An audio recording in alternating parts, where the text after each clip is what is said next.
호세아 1장 6절 호세아 1장 6절 보시겠습니다.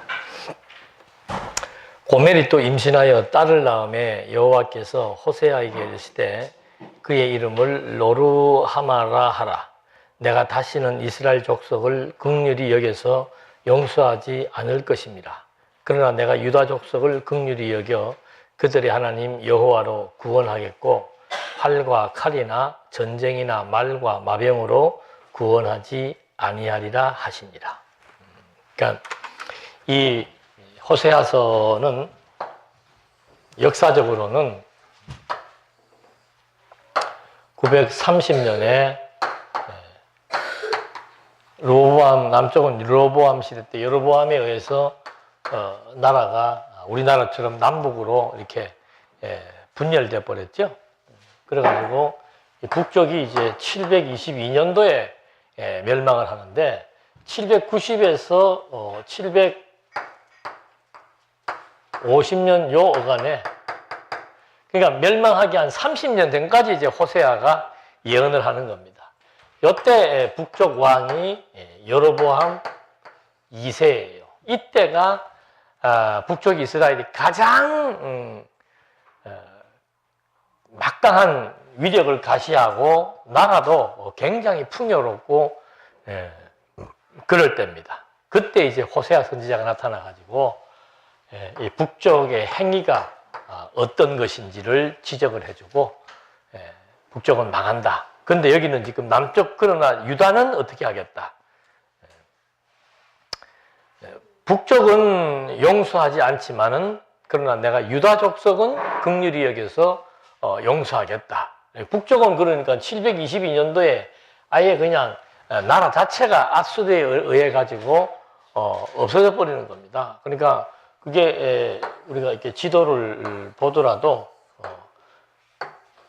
여기가 이제 이렇게 나눠지죠. 유다 땅이 이렇게 나눠지고 이 북쪽을 이제 우리가 북쪽 그 사마리아, 북쪽 수도 사마리아, 여기가 이제 북이스라엘이라고 이렇게 총칭하고 남쪽을 남유다라고 얘기하는 거죠. 그러니까 우리도 뭐 코리아를 남북으로 나누는 것처럼 이스라엘을 남북으로 나누는데 여기는 혈통을 중시하기 때문에 남쪽 유다 지파, 북쪽 이스라엘 10지파 반 이렇게 해서 나눠 놓습니다. 그런데 이때 이제 막강한 나라가 북쪽에 아수르가 있고 이쪽에 이제 애굽이라고 하는 나라가 이제 완전히 두 개의 강대국이에요. 그러니까 우리도 지금 요 북한 위에 뭐 있습니까? 중국 있잖아요. 그 다음에 남쪽 밑에 또 누구 있어요? 일본 있고. 그 일본한테 우리 한번 먹혀서 30년 동안 곤욕을 치렀잖아요. 중국한테는 뭐 수시로, 역사적으로 수시로 침략을 당하고 해왔던 역사가 있는 것처럼 지금 이렇게 이스라엘도 참 묘해요. 우리나라 사람들은 참 이해하기 쉽도록 이렇게 나라가 되어 있습니다. 이렇게 되어 있는데 문제의 원인은 뭔가 하면은 구약시대 때의 범죄는 핵심은 하나밖에 없습니다. 범죄의 핵심. 그 출애굽기 20장에서 하나님께서 율법을 줄 때도 율법 계명의 제1항이 뭡니까? 나 외에는 뭐가 없다? 다른 신이 없다. 이게 신의 문제다. 나 외에는 다른 신이 없다. 근데 사람들은 하나님 외에 다른 신이 있는 것으로 알고 자꾸 다른 신을 섬기는 거죠. 그게 이제 뭐 역사적으로 보면은 뭐 아예 아담 때부터 발병이 난 거예요. 다른 신의 우두머리가 사단 아닙니까? 사단. 사단이 등장을 해가지고 아담을 유혹해서 아담으로 하여금 범죄하게 한 다음에 아담이 그때부터 이제 탐심의 노예가 되는 거죠. 자기가 하나님처럼 되려고 하는 그런 광대한 꿈을 꾸는 탐심의 노예가 돼버린 겁니다. 그래가지고 이스라엘 민족이 아브라함 때 이후에는 이스라엘 민족이 이제 애굽에 내려가서 400년 종살이 하면서 애굽의 신종류가 80종류라 그랬죠? 80종. 그 80종류의 신에 노출이 돼가지고 뭐 400년 동안 하나님께서 애굽의 노예 생활을 딱 묻어버렸으니까 그때는 뭐 하나님 뭐 찾아봐야 뭐 별 응답도 없고 완전히 이때는 뭐 몸도 노예지만은 정신세계도 하나님의 백성으로서의 어떤 자긍심, 여호와를 섬기는 이런 것들이 이제 완전히 말살되어 버린 그런 기간이죠. 400년 기간이. 그러니까 이 버릇을 못 고쳐가지고 광야에 나오자마자 모세가 40일 산에 가서 안 내려오니까 바로 뭐 섬겨요? 금송아지. 이게 다 애굽에서 가져왔던 관습들이란 말입니다. 그래서 하나님께서 이거 안 되겠다 싶어서 그때부터는 언약궤와 성막과 언약궤를 주어서 나 외에는 다른 신이 없다는 것을 이제 계속해서 가르쳐 나가는 거죠. 그거 가르쳐 나가기 위해서 이제는 솔로몬 때는 아예 건물 성전까지 주잖아요. 멋진 건물 성전까지 지어놓고 나 외에는 다른 신이 없다는 걸 가르쳐 주었는데 솔로몬이 이방 여자들을 데리고 살면서 여자들이 올 때마다 품에 우상을 하나씩 갖고 오는 거죠. 그래서 그냥 솔로몬의 성전이 완전히 우상 천국이 돼버린 거예요. 이런 조각품들을 쫙 갖다 놓고. 그러고 나서 이제 분열이 되면서부터 북쪽이 제일 먼저 시행하는 게 뭐라고 그랬습니까? 나라를 북쪽에 세우고 나서 이 여로보암 1세가 제일 먼저 하는 일이 뭐예요? 산당부터 짓는 거예요. 이때는 신의 세계라니까, 신의 시대. 신정시대이기 때문에 뭔 신이든지 간에 섬겨야 돼. 근데 북쪽으로 올라가서 보니까는, 아이고, 이거, 이스라엘 백성들의 신전은 예루살렘에 딱 한 군데 지정을 해놨는데, 우리가 북쪽으로 올라가고 나서부터는 이거 종교적인 행위 자체가 잘못돼 버리잖아요. 잘못됐든 어찌됐든 간에 우리도 이거 여기 사람들이 예배드리러 내려가면 제사드리러 내려가면 안 되니까 그 인접한 데다가 베델과 단에다가 남쪽과 북쪽의 위치에다가 전을 하나씩 지어놓고는 거기에다가 뭐 갖다 놨어요? 송아지 갖다 놨어요. 그러니까 신전에는 항상 뭐가 있어야 돼요? 신상이 있어야 된다니까. 그게 하나님을 떠난 사람들의 종교 행위란 말입니다. 여러분 한번 지금도 지구상에 보십시오. 어떤 종파를 막론하고라도 신전에다가 형상화된 무엇은 조각물을 갖다 놓지 않은 종교가 없습니다. 심지어 뭐 일본도 보십시오. 집에서 섬기는 신도 요만한 거라도 다 갖다 만들어 놓잖아요.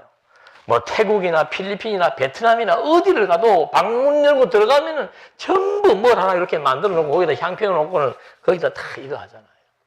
그게 인간들이 가지고 있는 종교심이라 이 말입니다. 그런데 하나님은 나는 바울이 그것부터 깬 거예요. 그것부터. 하나님은 사람의 손으로 만든 그런 건물에 이렇게 종속되어 있는 그런 신이 아니다. 하나님은 온 우주와 만물을 창조하신 신인데 그 신을 너희가 어떻게 여기다 건물을 만들어 놓고 거기다가 지금 신을 집어넣고서는 신이 여기 있다, 여기 있다. 신이 우리와 함께 하고 있다라고 하는 증거를 보여준 것이지 신이 지금 여기에 같이 앉아 있는 게 아니란 말입니다. 그래서 한국교회도 70년대만 하더라도 이 강대상에 보면은 반드시 의자가 3개 있습니다. 그거 없는 교회가 거의 없었습니다. 제가 목회를 시작할 때만 하더라도 교회마다 그 의자가 없이 이렇게 놓으면 바로 이단이에요. 왜? 그 의자 3개는 성부, 성자, 성령이 앉는 의자라고 가상을 해놓은 거예요. 그리고 우리 개혁주의 교회들도 보면 예배 시간에는 성령이 어떻게 해요? 온다는 거 아니에요. 그래갖고는 그 목사들은 그 의자에 앉기는 앉되 이러고 못 앉아요. 항상 엉덩이만 걸치고 이러고 앉아있지. 왜? 성부, 성자, 성령이 앉는 자리. 그거 약간 끼어갖고 이렇게 앉아가지고, 성부, 성자, 성령 밑에 목사다 이런 식으로 교인들한테 보여주는 거 아닙니까? 완전히 한국교회도 이 토속적인 신 때문에, 그 종교성 때문에 엄청나게 왜곡되기 시작한 거죠. 그래서 신이 예배 시간에는 왔다가 예배가 끝나고 나면은 떠나가 버리고 그런 식의 의식들을 갖고 있기 때문에 기도할 때 왜 막 이렇게 하는가? 신을 부르는 거. 이방 종교가 전부 이 신 부르는 거라니까. 신이시여, 신이시여. 유대인들도 여호와요, 여호와요. 우리 한국 기도도 하나님 하고 이런 거 뭐예요? 신 오라는 거죠. 그러니까 아까도 우리 찬송 부르던 그런 것처럼 기도 가면 딱 찬송가 정해져 있어요. 성령이 모아서서. 성령이 오셨네, 성령. 갔다가 이제 온다는 거죠. 우리가 뭐 할 때? 뜨겁게 찬송을 부를 때 성령이 어떻게 해요? 강림을 해가지고 막 이 안에 있는 성도들을 막 다 뒤집어 놓는. 저도 지금 말씀 이거 아니랐으면 막 계속 부흥회하러 다닐 거예요. 체질도 맞고.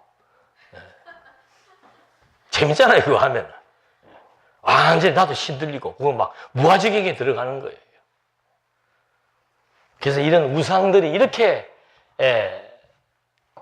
만들어지기 시작을 했고, 범죄하면은 막 무조건 나 외에 다른 신이 없는데 다른 신을 섬기는 것이 이제 범죄의 근간이 되는 거예요. 그리고 꼭 이래 이방 종교들을 보면은 그 신전에서 음행을 저지르도록 그들의 교리가 그렇게 돼 있는 거죠. 그래서 꼭 성적인 범죄, 우상, 그건 같이 따라다니는 것으로 구약시대 때 계속해서 나타나고 있는 겁니다. 그래서 이 호세아서뿐만 아니라 예언서는 딴 거 없습니다. 나 외에 다른 신이 없는데 너희들이 다른 신 섬기면서 다른 짓 하고 있다. 지금 호세아 내용도 그거예요. 아내하고 남편이 결혼을 해가지고 지금은 그렇지 않습니다만 뭐 옛날만 하더라도 아내는 안살림을 하고 남편은 밖에 나가 돈 벌어 오잖아요. 그런 구조라면은 이 안에도 지금 호세아라고 하는 남편이 돈 다 벌어갖고 먹이고 입혀서 해가지고는 살림을 살게 했는데 자기가 잘 사는 것이 남편이 벌어준 것 같고 남편이 해준 것이라고 생각하지 않고 애기 놓고 멀쩡하게 다른 남자한테 가가지고는 그 남자가 자기를 사랑해주고 그 남자가 자기를 먹여주고 입혀준 것으로 착각을 하고 있는 거죠. 그걸 이제 고멜로 하여금 하나님도 보면 참 섭리하시는 게 그걸 또 호세아한테 그대로 또 연출을 해가지고 야, 너 여자 얻는데 저런 여자 얻어라. 제가 지난 시간도 말했지만 그게 남자로서는 그게 가당찮은 얘기입니까? 그게 얼마나 그게 신경이 쓰이. 요즘도 드라마들 보면 그런 불륜 드라마들 많잖아요. 남자들이 제일 견딜 수 없는 게 아내가 그렇게 여자들도 마찬가지고 남자가 밖에서 바람피는 그런 여자도 보통 여자도 아니고 막 아예 체질적으로 그런 여자를 얻게 해가지고는 그것도 멀쩡하게 자기 직업은 선지자가 돼가지고 하나님의 말씀을 증언하는 선지자의 부인이 딴짓하고 돌아다니고 그걸 하나님은 모든 이 만사의 생사화복을 하나님이 지금 이렇게 풍요를 주었는데 어떻게 바알 신이 풍요를 주었다고 너희들이 바알을 섬기느냐. 그걸 이제 호세아한테 따끔하게 경험하게 해서 온 사람들로 하여금 호세아를 보면서 우리가 이게 잘못되었구나. 그 사실을 깨닫게 하려고 지금 호세아서를 기록했다고 말씀을 드린 겁니다. 근데 이제 고멜이 또 아들을 낳았는데 로암 지금 뭐였죠? 2장 1장 6절 1장 6절에 임신에 딸을 낳았네. 로루하마. 로루하마도 낳았고 로암미도 놓고 해가지고 이 로루하마라고 하는 로라고 하는 말은 없다, 아니다 이런 뜻이고요. 뒤에 루하마라고 하는 것은 이제 다 그때 이제 다 앞에도 뭐 로암미, 로루하마 이게 이름들이 붙는데 앞에 로자는 아니다는 거죠. 루하마라고 하는 뜻은 사랑, 용서 그런 뜻입니다. 그러니까는 로루하마라는 것은 사랑하지 않겠다, 용서하지 않겠다 이름의 뜻이 그거예요. 그러니까 이름을 지도 어떻게 자식 이름을 그렇게 짓습니까? 이렇게 해서 로루하마라고 하는 딸을 이름을 지어가지고는 바로 의미를 설명해 주지요. 그 딸 이름처럼 내가 다시는 이스라엘 족속을 긍휼히 여겨서 용서하지 않겠다. 딸 하나 놓고 그 딸의 이름대로 이스라엘 백성들을 내가 사랑하지 않겠다. 그들을 용서하지 않겠다 하면서 그러나 내가 유다 족속을 긍휼히 여겨 그들의 하나님 여호와로 구원하겠고 구원을 할 때 활이나 칼이나 전쟁이나 말과 마병으로 구원하지 아니하리라. 어떻게 구원했습니까? 어떻게 구원했어요? 그게 무슨 예수 그리스도야? 609년도에 바벨론에 포로로 끌려갔다가 70년 동안 종살이를 했는데 그 종살이에서 벗어나는 게 전쟁을 통해서 벗어났습니까? 그렇지 않으면 어떻게 해요? 그냥 벗어나는 거예요. 그냥 벗어난다는 걸 여기도 예언을 하지만 역대기에서 마지막에도 또 예언이 나와 있고 선지자들이 계속해서 이때 어떻게 벗어날지 언제 어떻게 벗어날지를 다 예언을 한 거예요. 538년 즉 70년의 기한이 차면은 나라와 왕 이름까지 명시를 해줍니다. 파사, 지금의 페르시아예요. 지금의 이란이에요. 예. 파사 왕 고레스를 통해서 내가 여기에서 뭐 하겠다? 구원하겠다. 예. 그 말이에요. 보통 전쟁을 치르거나 뭐 우리나라처럼 무슨 뭐 미국이 일본에다가 뭐 원자 폭탄을 터뜨려 가지고 일본 사람들이 다 도망가게 만들어서 해방되거나 그게 해방되는 방식을 다 예언을 해준 거란 말입니다. 유대인들은 아무것도 한 것도 없어요. 그냥 페르시아, 이란이 여기 보면 이제 바벨론이 있고 이쪽 밑으로 페르시아가 있고 이게 전부 다 하여튼 그 창세기에 나오는 유브라데스 강, 티그리스 강, 이 중동에 있는 강이에요. 일명 물명의 발상이 여기서부터 시작됐는데 이때 지금 역사도 지금 여기에 나타난 거죠. 아수르, 애굽, 바벨론이 있는데 아수르가 북쪽을 망하게 하니까 하나님께서 바벨론을 들어가지고 누구를 치는 거예요?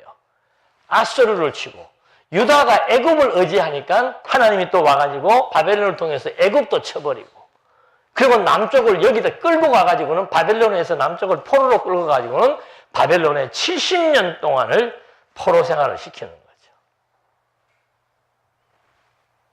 그래 놓고는 70년 때가 타니까 그 옆에 있는 나라 페르시아, 지금의 이란 그 나라를 통해 가지고 유대인들 북쪽은 이제 망해 가지고 다 흩어져 버렸고 남쪽 유다는 내가 그렇게는 하지 않겠다는 거죠.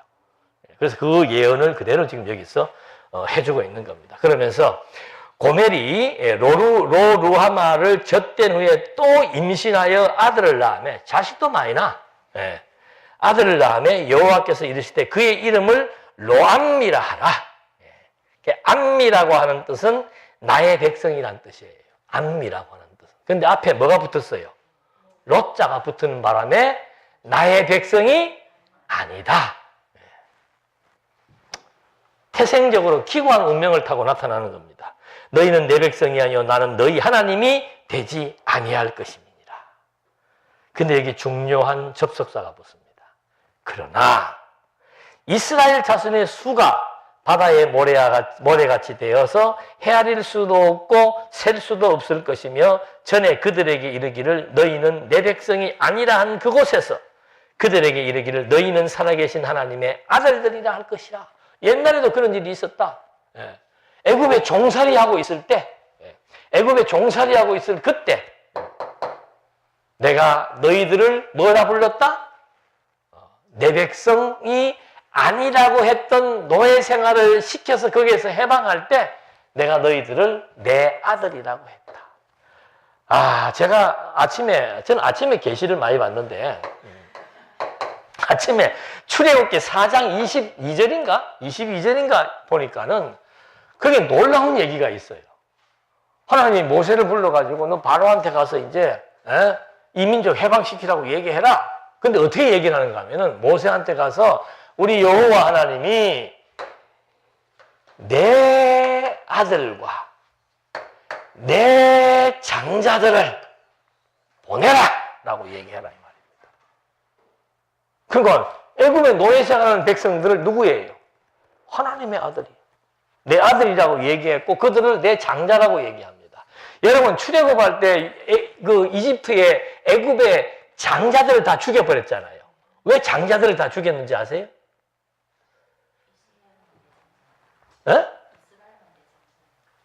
그 다음 절에 바로 나와요.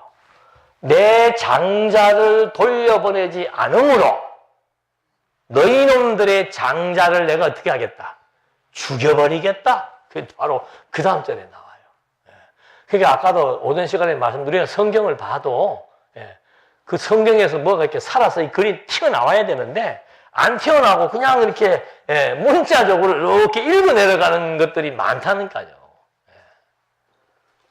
그래서 지금 여기에 지금 내 아들이라고 하는 거, 지금 이 아들의 자식들을 놓을 때마다 그 자식의 이름을 통해서 의미를 부여하면서 이스라엘 민족의 역사를 어떻게 끌어갈 것을 지금 하나님이 여기서 말해주고 있는 겁니다. 그러니까 내가 비록 그 아들의 이름을 로암미라, 내 백성이 아니라고 했지만 사실은 그들은 언제부터 애굽의 노예 생활할 때부터 그들 내 아들들이었다 이 말입니다. 그래서 내가 아주 버리지는 못한다. 여기서 망하지만은 결국은 남쪽 유다가 포로에서 해방될 때 이때 흩어졌던 사람들도 국민들은 돌아오게 된다. 그래서 여러분 에스라, 느헤미야, 에스더 보면은 백성들의 1차 기환, 2차 기환, 3차 기환 할 때 그때 북쪽에 흩어졌던 이스라엘 백성들도 돌아오는 수 명단이 이 근거에 의해서 소개가 되는 거라 이 말입니다.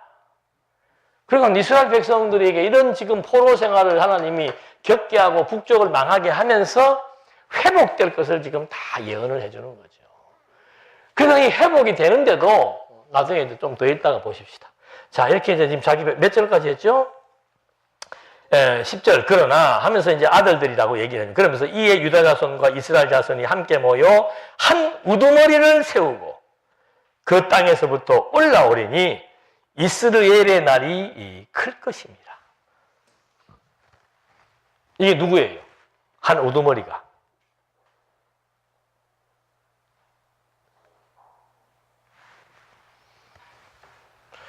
요새는 정치인들도 뭐 대답하기 뭐 하면은 묵비권을 행사하고.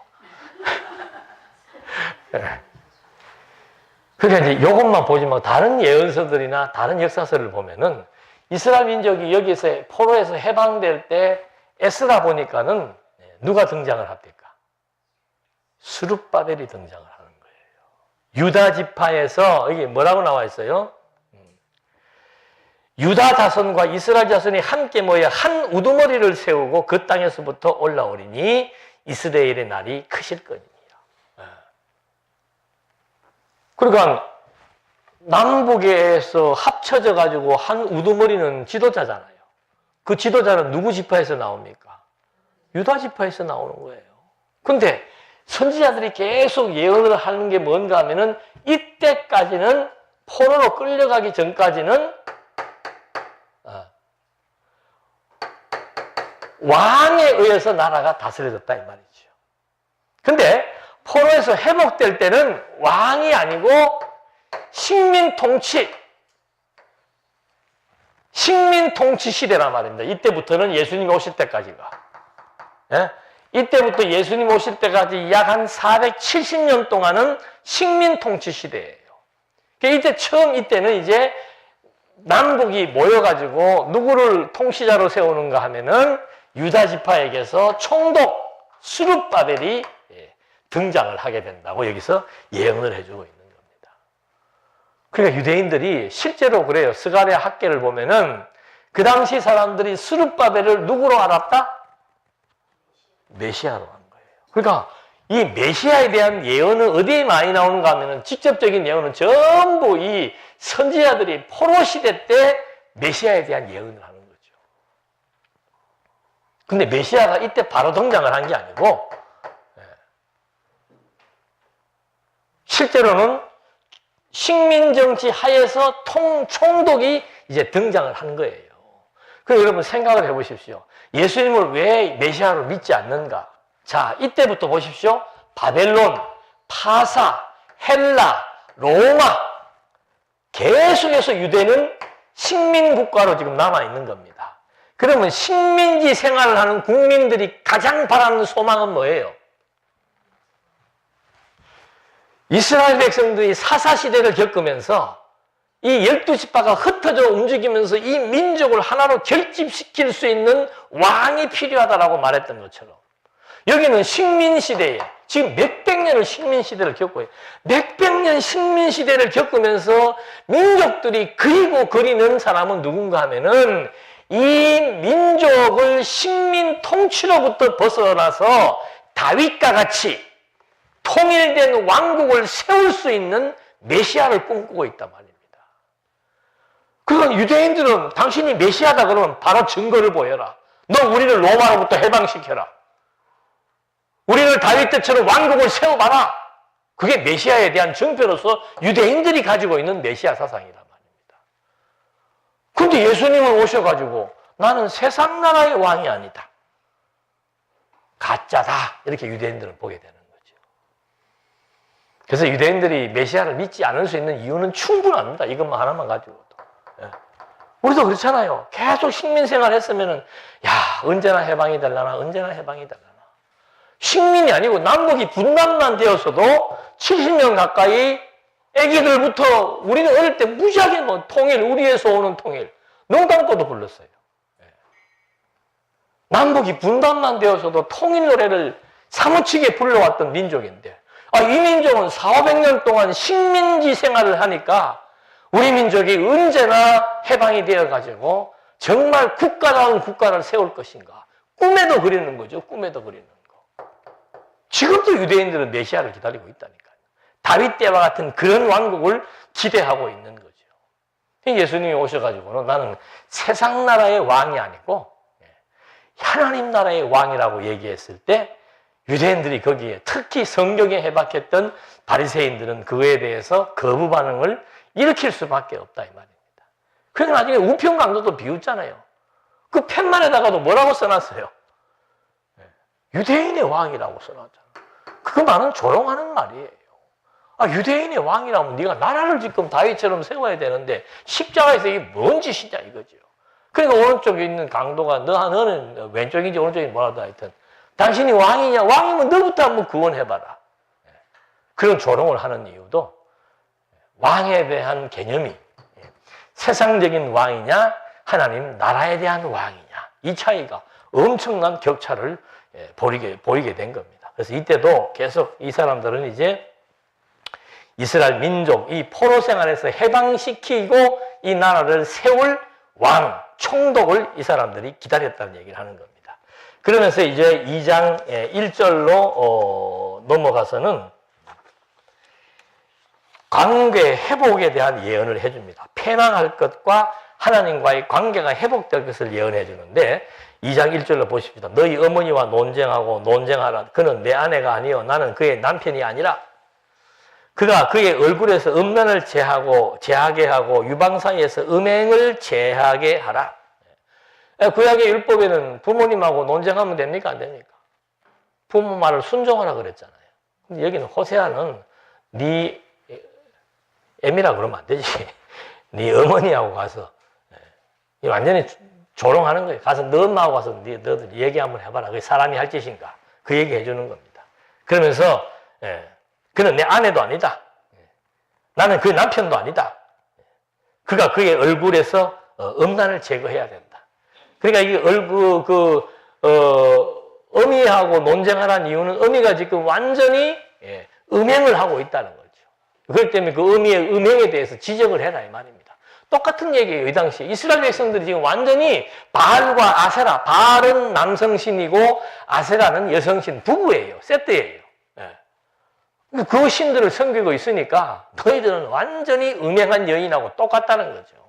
그래서 너희에게 음행을 제거하지 않으면은 나는 너희의 남편이 될 수 없다. 너희들이 음행을 제거하지 않으면은 나는 너희의 신이 될 수 없다. 다른 신을 제거하지 않으면 내가 너희의 신이 될 수 없다. 그 말과 똑같은 얘기예요. 그래서 얼굴에서 음란을 제거하라는 말은 사람의 얼굴이라고 하는 것은 뭐예요? 얼굴이라고 하는 것은 10대, 20대는 모릅니다만 이게 얼굴이 40대 이상을 넘어가게 되면은 그 사람의 삶의 흔적이 어떻게 해요? 얼굴에 다 그대로 묻어나는 거죠. 그래서 옛날에는 요즘은 남성, 여성이 똑같고 다 똑같이 돈 벌고 뭐 남자가 여자를 사랑하는 그런 시대가 여자가 남자를 사랑하기도 하고 그러니까 이제 남자가 나가서 직업을 가지고 돈을 벌었던 옛날 시대 같았으면은 여자의 얼굴은 다 누가? 남편이 아내를 얼만큼 사랑하느냐에 따라서 여자의 얼굴의 흔적이 나타나게 돼 있는 거죠. 여러분들 우리도 한번 가끔 그 TV에 보면 연예인들 보잖아요. 막 20대 때 막 완전히 했던 연예인들이 70대 나타나는 거 보면은 그 사람의 삶의 흔적을 그대로 얼굴에서 보잖아요. 예.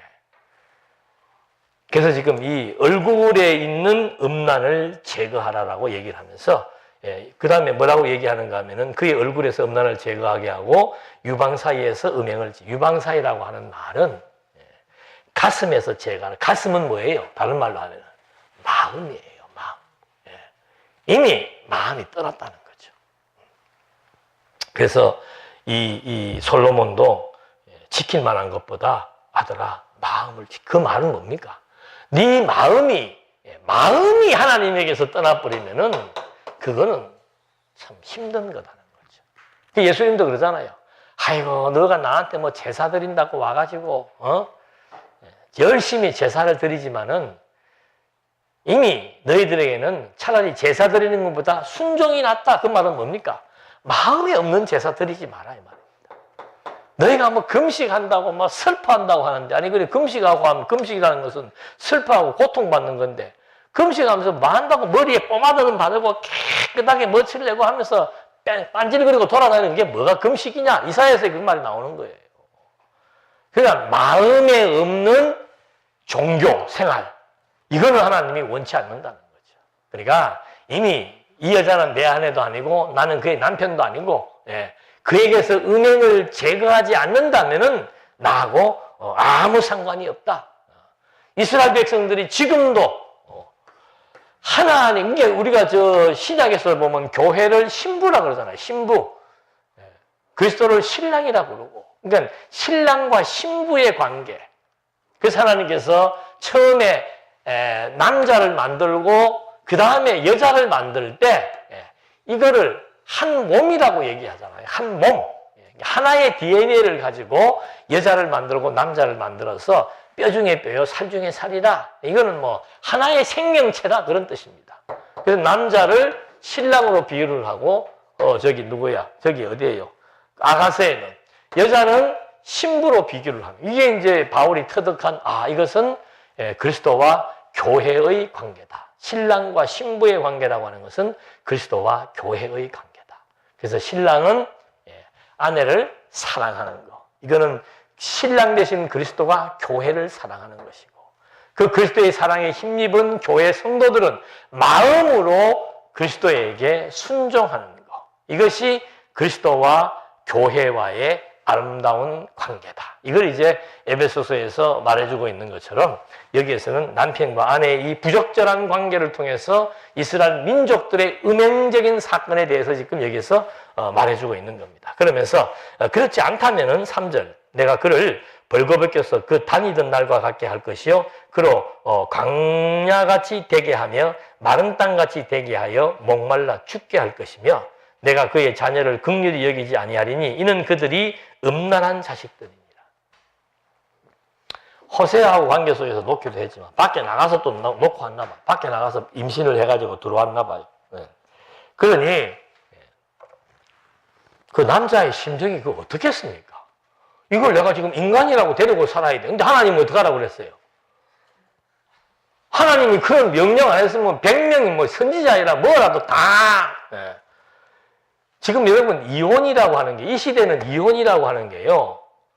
남자가 이혼하자 하는 말 3번만 하면은 자동 이혼이랍니다. 구약의 하나의 유대인들에게서 나와 있는 하나의 새로운 뭐 법률 조항인지는 몰라도 지금도 저 아랍권에 가면은 아랍 사람들이 부인한테 너 자꾸 그렇게 하면 내 이혼한다. 이 소리 3번 하면 자동 이혼이래요. 우리는 그런 날에 안 태어난 것만 해도 여자분들은 다 정말 싸울 때마다 이혼하자 소리 하잖아. 근데 이런 것들을 통해서 이제 음행한 그 사실을 적나라하게 얘기하면서 그렇게 돌아오지 않고 행실을 고치지 않는다면 내가 그대로 갚아주겠다고 얘기를 해주는 겁니다. 5절 중반부에서부터 이는 그가 이르기를 나는 나를 사랑하는 자를 따르리니 그들이 내 떡과 내 물과 내 양털과 내 삶과 내 기름과 내 술들을 내게 준다 하였습니다. 그러니까 이런 모든 양식과 모든 필요한 것들을 사실은 호세아가 주었는데 이 여자는 밖에 돌아다니면서 다른 남자가 준 것으로 지금 착각하고 있다 이 말이죠. 그러므로 내가 가시로 그 길을 막으며 담을 쌓아 그로 그 길을 찾지 못하게 하리니 그가 사랑하는 자를 따라갈지라도 미치지 못할 것이며 그들을 찾을지라도 만나지 못할 것이라. 그제야 그가 이르기를 내가 본 남편에게로 돌아가리니 그때의 내 형편이 지금보다 나았음이라 하리라. 이건 무슨 얘기예요? 그러니까 70년 동안 뭐 하겠다는 겁니까? 하나님께서. 여자를 헤매게 만들겠다 이 말이죠. 이스라엘 백성들을 헤매게 만들겠다 이 말입니다. 그리고는 이제 70년 뒤에 돌아왔을 때, 참, 이 포로 생활할 때보다 지금이 너무너무 좋구나. 그러니까 그 아가서도 그런 거예요. 아내가 아가서는 아내가 음부와 놀아난 건 아니지만 아내가 나가서 막 집을 잃어버리고 해명을 돌아다녔다가 집을 찾잖아요. 근데 신랑이 이제 찾아가서 아내를 데리고 왔을 때 그 아내가 안도하는 거 똑같아요.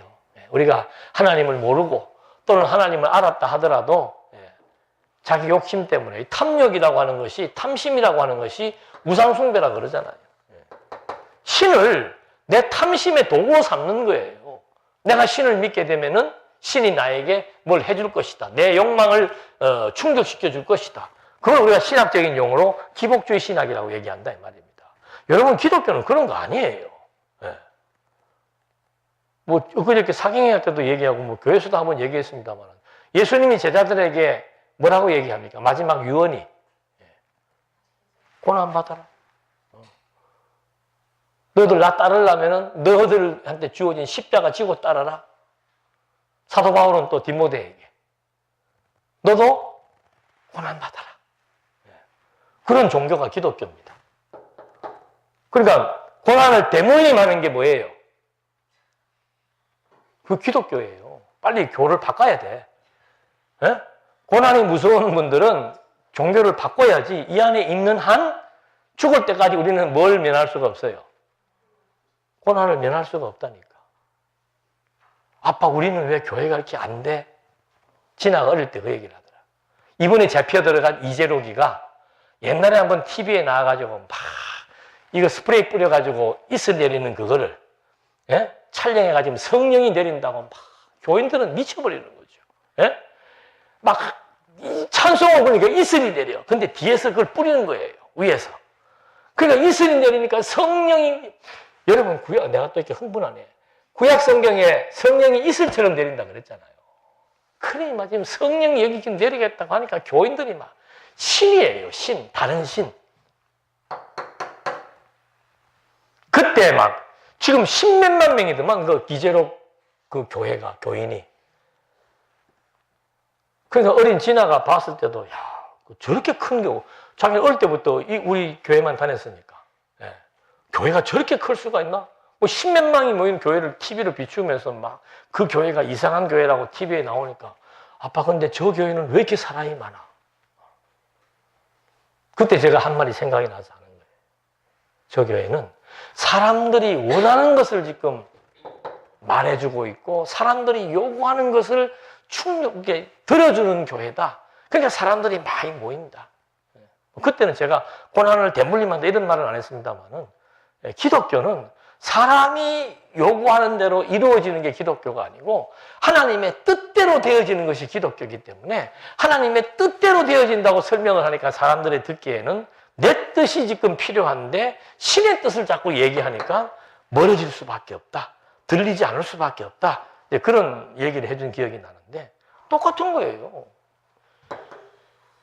비진리는 탐심을 충족하기 위한 것이고 진리는 고난의 의미와 가치를 알고 사는 것이고 딱 두 개로 분리돼 버리는 거예요. 그래서 제가 오전 시간에도 그 지난 첫 시간에 호세아 첫 시간에 했던 중반부 이후부터 그런 거에 대한 해답을 얘기해 주고 있더라고요. 그래서 지금 여기에서도 지금 그런 의미를 얘기하면서 포로에서 해박될 것을 같이 예언해 주고 있습니다. 그러면서 8절 곡식과 새 포도주와 기름은 내가 그에게 준 것이요 그들이 바알을 위하여 쓴 은과 금도 내가 그에게 더하여 준 것이거늘 그가 알지 못하도다. 그러니까 호세아의 아내가 자기가 지금 호사를 누리는 것이 호세아 때문인 줄 모르고 다른 남자가 주는 줄로 착각하는 것처럼 이스라엘 백성들이 지금 이렇게 지금까지 살아오면서 여러분 곡식, 포도주, 기름, 올리브 이거 다 뭐예요? 노예 생활할 때는 그런 거 없었어요. 광야 생활에도 그런 거 없었어요. 가나안 땅에 들어갔을 때 하나님이 주신 게 뭡니까? 포도주, 곡식, 기름 이걸 지금 가나안 땅의 풍요로서 하나님께서 주신다고 이미 약속했던 거예요.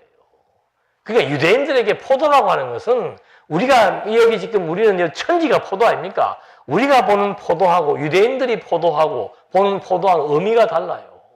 유대인들은 포도를 보면은 무슨 생각부터 납니까? 애굽에 종살이 할 때부터 시작을 해서 가나안 땅을 정복하면서 나라가 세워져서 이 나라에 풍요가 주어지는 풍요의 상징이 바로 뭔가 하면은 포도나무와 감람나무라 이 말입니다. 올리브나무라 이 말이죠. 그걸 누가 줬냐 이 말입니다. 그 말은 야 너희들 가나안 땅, 이 땅을 정복하게 한 이거 지금 누구에 의해서 정복을 했는데 어떻게 다른 신을 지금 섬기면서 다른 신이 너희에게 무슨 가나안 땅에 풍요를 준 것으로 착각을 하고 뻑하면은 다른 신을 섬기고 뻑하면은 다른 나라를 의지하냐 이거예요. 딱 범죄는 세 가지예요. 다른 신, 다른 나라, 음행. 이게 범죄의 아주 정해진 세 가지 유형이란 말입니다. 말이 안 되는 소리죠. 우리도 똑같아요. 여러분 우리가 지금 사는 것이 그나마 우리가 지금 누리며 사는 이것이 누가 준 거예요? 네? 누가 줬어요? 별로 사는 게 마음에 안 드시는 모양이구만. 말도 하기 싫은 거 보니까. 네? 근데 세상 사람들, 우리도 때로는 그러잖아요. 아, 그때 내가 요거를 잘 사둬놨더니까 10년 뒤에 어떻게 됐더라? 10배가 되었더라. 어제 집사람도 어디 갔다 오면서 우리가 경산 왔을 때 우리 아파트가 경산서는 그래도 값이 제일 나갔던 때가 있었어요. 근데 큰 길에 지하철이 생기면서 우리 아파트보다 더 오래된 아파트, 값도 푹 떨어진 아파트가 지금 우리 아파트보다 훨씬 더 비싸게 돼버린 거예요. 그걸 이제 집사람이 이렇게 지나가면서 아이고 하나님이 우리는 저런 것도 하나 안 해주대. 이렇게 내가 입 닫고 가라. 하나님 들으신다. 지금 사는 거는 뭐예요? 당연한 거고. 또는 지금 사는 것은 어떤 시스템이 나를 그렇게 부자로 만들어 주었고, 그때 했던 투자했던 그때 그 기회가 나를 이렇게 부자로 만들어 주었고, 그렇게 생각한다는 거죠. 천만의 말씀이죠. 하나님께서 사람도 움직이고, 하나님이 환경도 움직이고. 저는 지금도 기억을 합니다. 그 소련의 고르바초프가 완전히 독재를, 공산 정치를 다 이제는 문을 열어버리고 우리도 민주국가 경제를 살리겠다라고 철의 장막을 무너뜨렸을 때 그걸 지금 그때도 지금도 기억을 하고 있어요.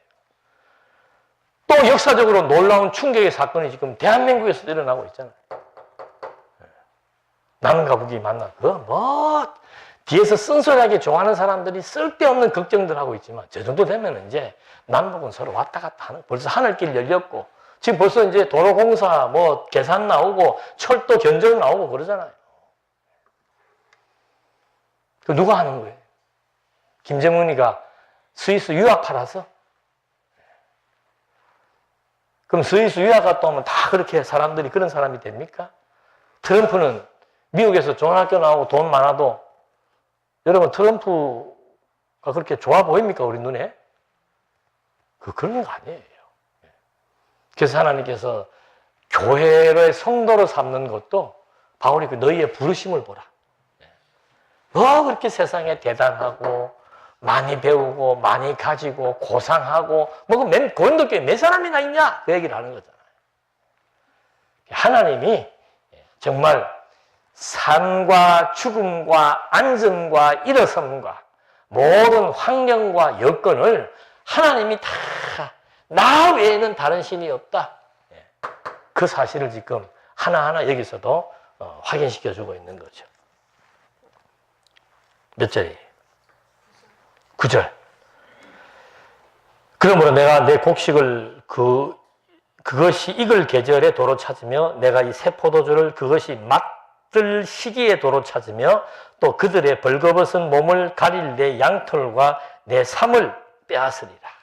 9절까지의 말씀에서 이제 회복하게 될 것에 대한 예언을 해준 겁니다. 오늘 여기까지 하겠습니다. 기도하시겠습니다. 은혜와 사랑이 풍성하신 하나님 아버지, 정말 세상 모든 만물의 역사와 존재가 하나님의 뜻과 능력에 의해서 되어진다는 사실 또 한번 확인해 보면서 정말 하나님 외에 다른 신이 없다는 사실 우리도 깨닫고 우리의 생각과 마음에 들지 않더라도 모든 것이 하나님의 뜻이며 하나님의 능력이며 하나님의 하심이라고 하는 사실을 또 한번 확인해 보면서 여호와만을 의지하며 살아갈 수 있도록 인도해 주시옵소서. 예수님의 이름으로 기도드립니다. 아멘.